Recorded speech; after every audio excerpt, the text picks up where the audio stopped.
बिल्कुल प्रियंका, आप साफ तौर पे जिस तरीके से ये मामला तूल पकड़ा और कहीं ना कहीं बृजभूषण ने मीडिया के सवालों का जवाब देते हुए उन्होंने कहा कि उनको ना तो कुश्ती से कोई लेना देना है ना ही उस संघ से, क्योंकि उन्होंने इस्तीफा दे दिया है और उनको आगे आने वाले लोकसभा चुनावों को लेकर के ध्यान एकत्रित करना है और कहीं ना कहीं उस पर उनको काम करना है। और उसी के सिलसिले में वो जेपी नड्डा से भी उनकी मुलाकात की हुई और उन्होंने कहा कि वो मेरे नेता हैं और आने वाले समय में वो गृह मंत्री से भी उनकी मुलाकात हो सकती है, क्योंकि जिस तरीके से 2024 का लोकसभा चुनाव है और कहीं ना कहीं वो चुनाव काफी करीब आ चुका है, उसको लेकर के उनकी तैयारियों को लेकर के कहीं ना कहीं उनकी मुलाकात हो सकती है। उन्होंने साफ तौर पे कहा कि कुश्ती से उनका कोई लेना देना नहीं है और ना ही किसी भी खिलाड़ी से लेना देना नहीं है। जो नए संघ के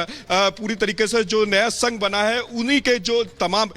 तमाम लोग हैं वो क्या निर्णय लेंगे वो देखने वाली बात है। और साफ तौर पे जिस तरीके से खिलाड़ी उन पे आरोप लगा रहे हैं, कहीं ना कहीं वो पूरा मामला कोर्ट में विचाराधीन है, तो कहीं ना कहीं उस पे थोड़ा सा इंतजार करना होगा, क्योंकि पूरा मामला कोर्ट में है और कोर्ट जब फैसला सुनाएगी उस पर तभी बात हो सकती है। और साफ तौर पे उन्होंने कहा कि जिस तरीके से जो खिलाड़ी कहीं ना कहीं अपने मेडल त्याग दे रहे थे और अपना इस्तीफा दे रहे, उन्होंने इस्तीफा की बात पे भी कहा कि मैंने भी तो अपना इस्तीफा दे दिया है, उसमें क्या नई बात है। और जिनका मेडल है उन्होंने अपना मेडल छोड़ दिया। साफ तौर पे आप देख सकते हैं खुद यहां पर मीडिया के साथ वो रूबरू हुए और रूबरू होने के बाद उन्होंने मीडिया के कई तीखे सवालों के जवाब उनके द्वारा दिए गए। जी लोमस, विशाल, जब प्रेस कॉन्फ्रेंस हो रही थी आपकी मौजूदगी वहां पर थी, लेकिन हम ये समझना चाहेंगे, उन्होंने संजय सिंह के नाम पर कहा कि संजय सिंह बृजभूषण के रिश्तेदार नहीं है, लेकिन समझना ये चाहेंगे कि अगली मुलाकात गृह मंत्री अमित शाह से होने को लेकर अटकलें थी, सूत्रों के हवाले से जानकारी, इसको लेकर कुछ जानकारी मिल रही है?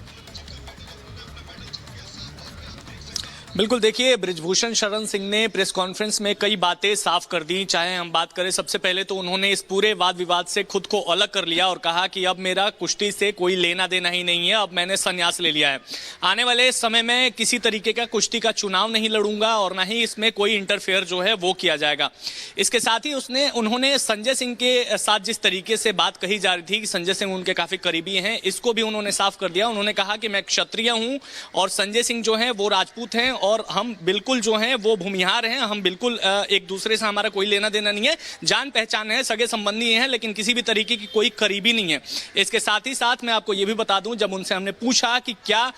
इसमें आप किसी भी तरीके का कोई इंटरफेयर करोगे, तो उन्होंने कहा कि नहीं, अब इस पर जो भी जवाब देना होगा वो नए राष्ट्रीय कुश्ती संघ में जो अध्यक्ष बने हैं संजय सिंह या जो सदस्य है वही इस पूरे मामले में जो है वो जवाब देते हुए नजर आएंगे। चाहे किसी बड़े नेता से मिलना हो, खेल मंत्रालय से मिलना हो या फिर किसी भी तरीके की कोई कानूनी मदद लेनी हो, ये तमाम जो है वो संजय सिंह या नए कुश्ती संघ के जो सदस्य हैं वो करते हुए नजर आएंगे। जब संजय सिंह की बात की जाए तो संजय सिंह की तरफ से यही रिएक्शन आया है कि उन्होंने ये कहा है कि अभी मेरे तमाम गतिविधियों पर जो है वो रोक लगा दी गई है। इसके साथ ही साथ सस्पेंशन की बात उन्होंने अभी स्वीकार नहीं की है। उन्होंने कहा कि इस बारे में अभी मुझे पूरी बात पता नहीं है, जैसे ही मुझे पूरी जानकारी मिलती है उसके बाद मैं आपको इस पूरे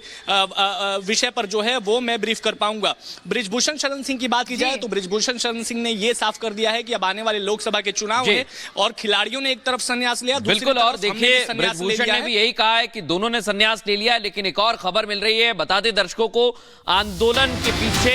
राजनीति हो रही थी, ये कहना है बृजभूषण का। आंदोलन में कई दलों की भूमिका भी रही है, पहले भी वो इस तरह के आरोप लगा चुके हैं और एक बार फिर उन्होंने कहा है कि जो अभी तक आंदोलन हुआ है उसके पीछे सिर्फ और सिर्फ सियासत थी, कई दलों की दखलंदाजी थी।